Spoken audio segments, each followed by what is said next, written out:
Hello friends, welcome back to my channel The Passion of Life. It's January 23rd and Sunday and we are going to visit a very special place that is Vivekananda Vedanta Society of Chicago.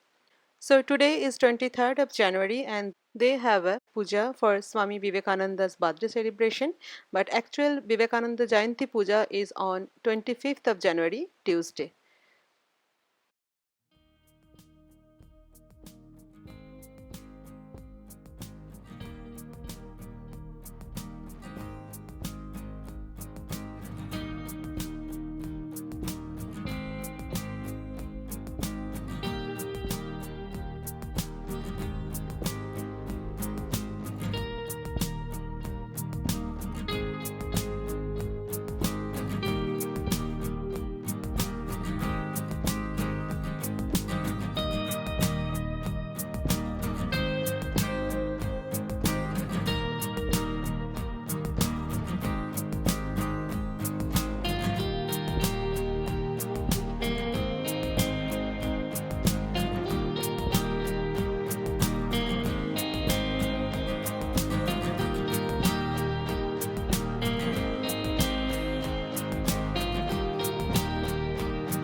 And why God needs my help? Only to purify my mind. This is called Vedanta. So Karma Yoga, Bhakti Yoga, Jnana Yoga are combined in Vivekananda's Vedanta. If you have this book, you will find that Vivekananda Panchakam. The books are there. They will present and some observe. Okay, let us now chant the Vivekananda Panchakam. Anita Drishetu Vivicha Nityam Tasmin Samadhata Ihasmalilaya Viveka Vairagya Vishuddha Chityam Yoso Viveki Tamaham Namami Vivekajananda Nimagna Chityam Vivekatanaika Vinodashiram Vivekabhasa Kamaniya Kantim Vivekinam Tam Satatam Namami Ritancha Vijnanam Adhisrayataya Nitam Karam Jati Majnam Karinam Dukham Rupam Sakaroti Yasya Anandam Namami Suryo Yatha Dhammi Tamo Nihanti Vishnu Yatha Dushta Janan Chinati Tathaiva Yasyakina Netralobham Rupam Tritapam Vimukhi Karoti Samvedam Paramam Pavitram. I'm Swami Vivekananda and I have just stood.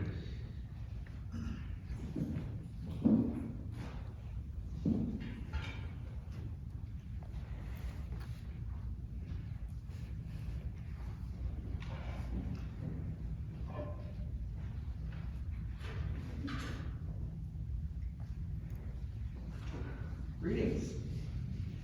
Thank you for those of you who traveled to be here today in this cold weather and in these times. And thank you, Swamiji, for introducing me and inviting me to talk to you here today.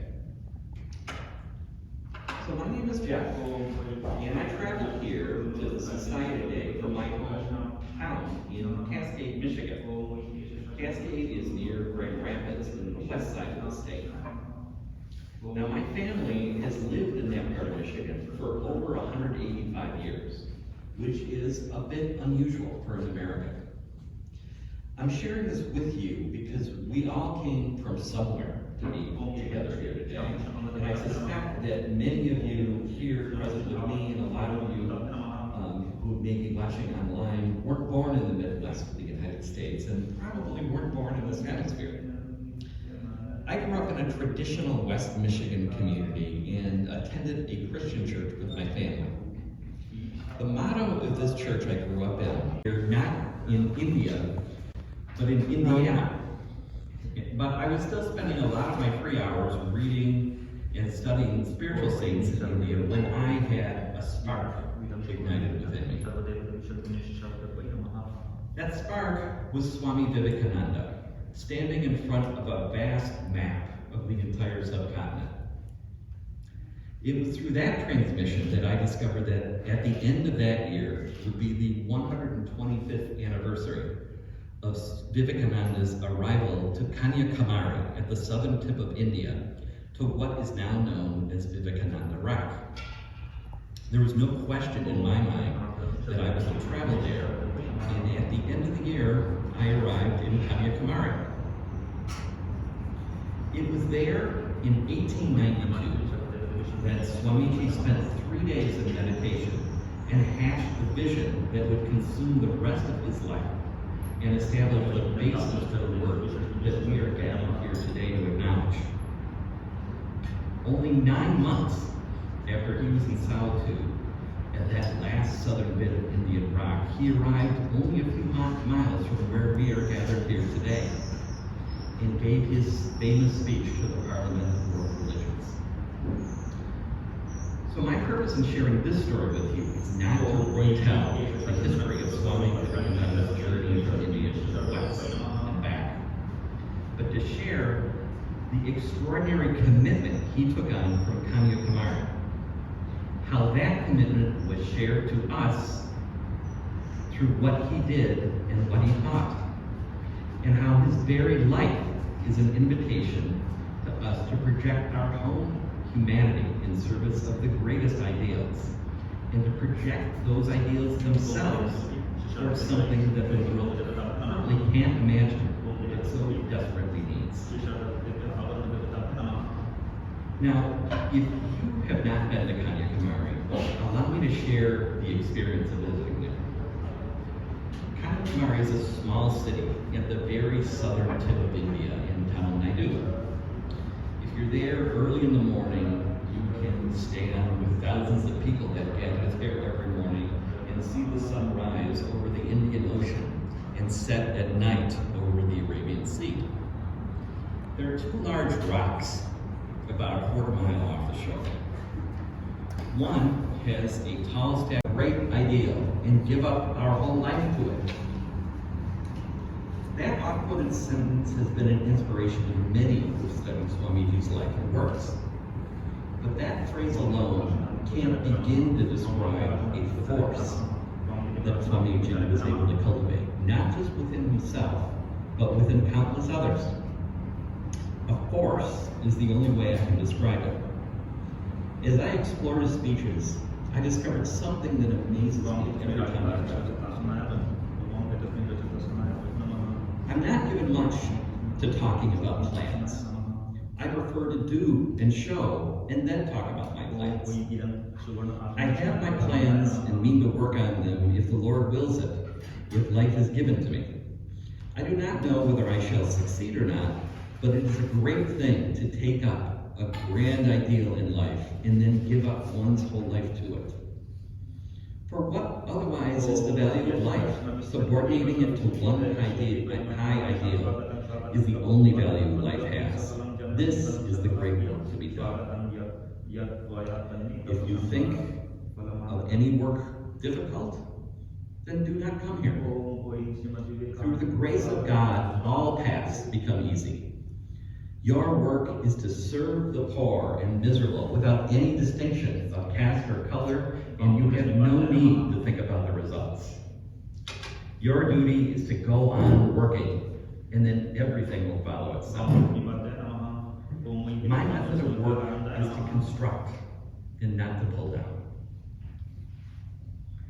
So it's amazing to consider that from the point he hatched his vision in Kanyakumari to his journeys to Chicago in the West, and upon his return to India to build a machinery for human development, Vivekananda never had a big upfront plan. His was a life of constant iteration. He said that Ramakrishna came to teach the religion of today, constructive, not destructive. He had to go afresh to nature to ask for facts, and he got scientific religion, which never says believe, but see. I see, and you too can see.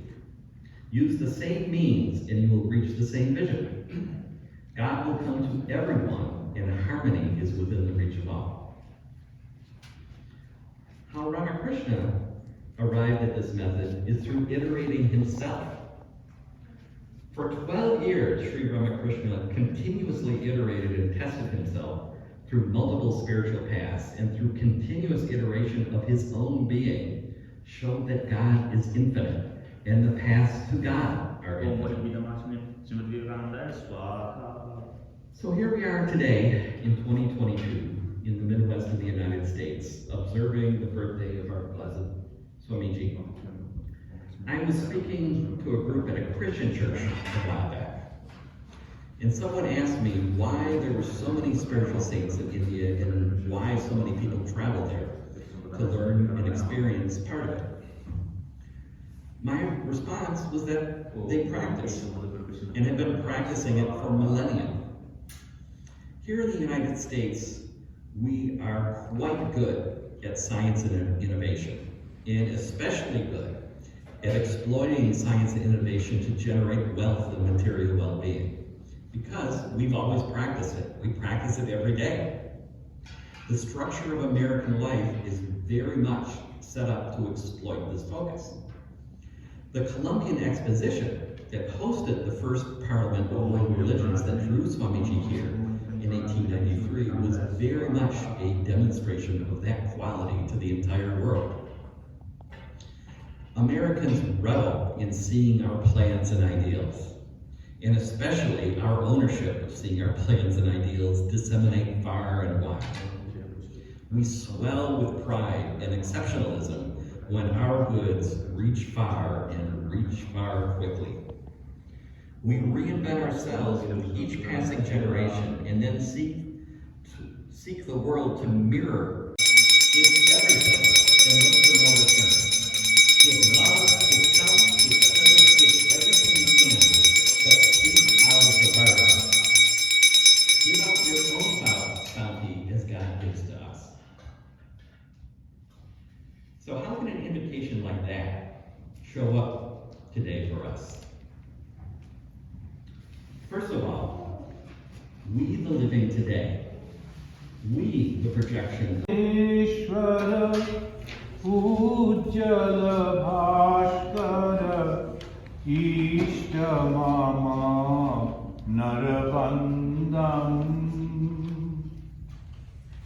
Murta Maheshwara Ujjala Bhaskara Ishta Mama Narabandam.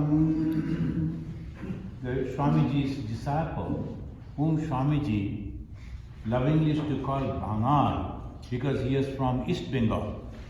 So East Bengal people, the West Bengal people will be calling East Bengal Bengalis as Bangal. Jokingly, Swamiji used to call him, and he was a great scholar in Sanskrit. So he has written this, composed this about his guru.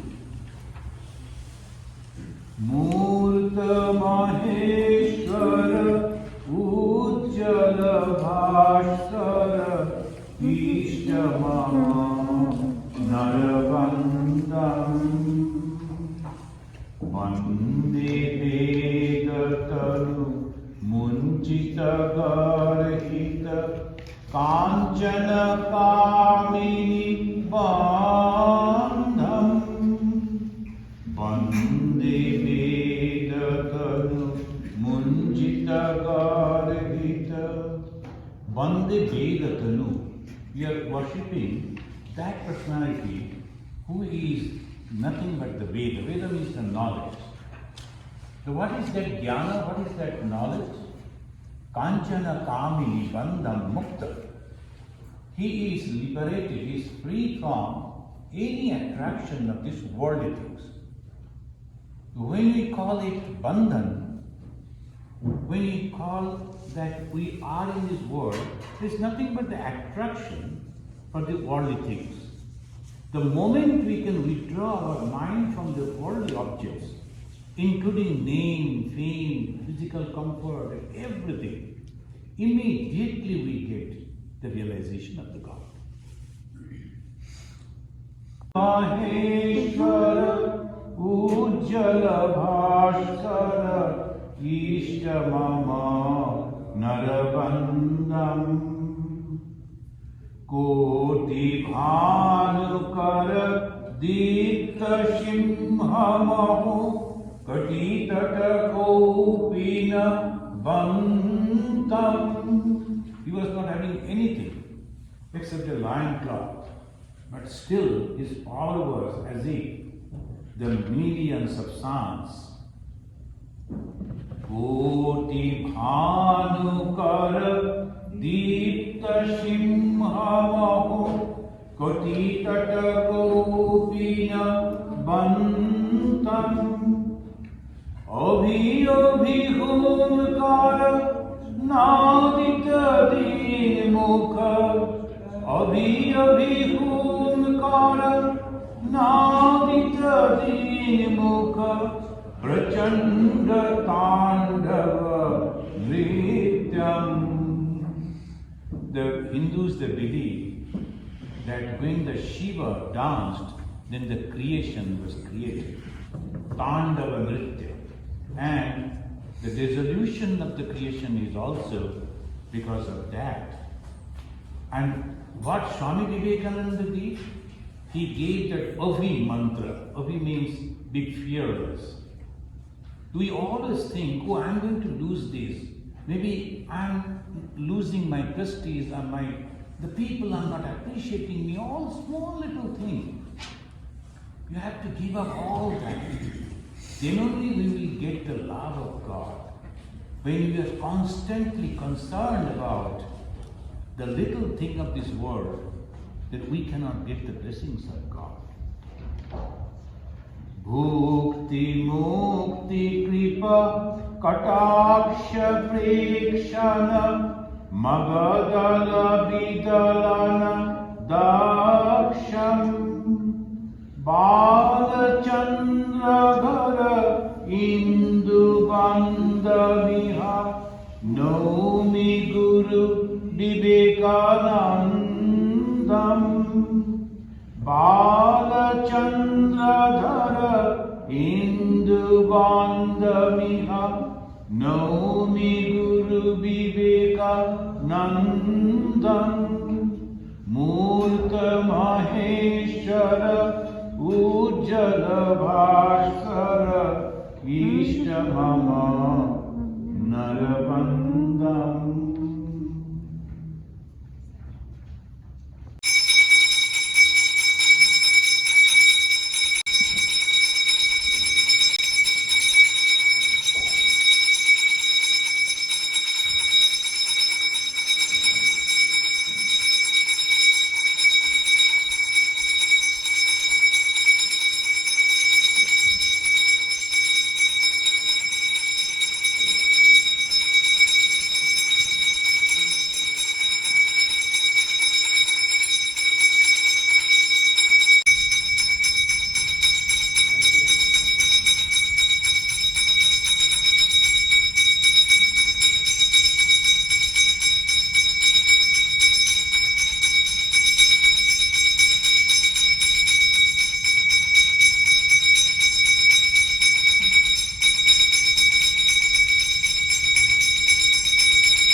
কি রয়েছে ডেনো plate?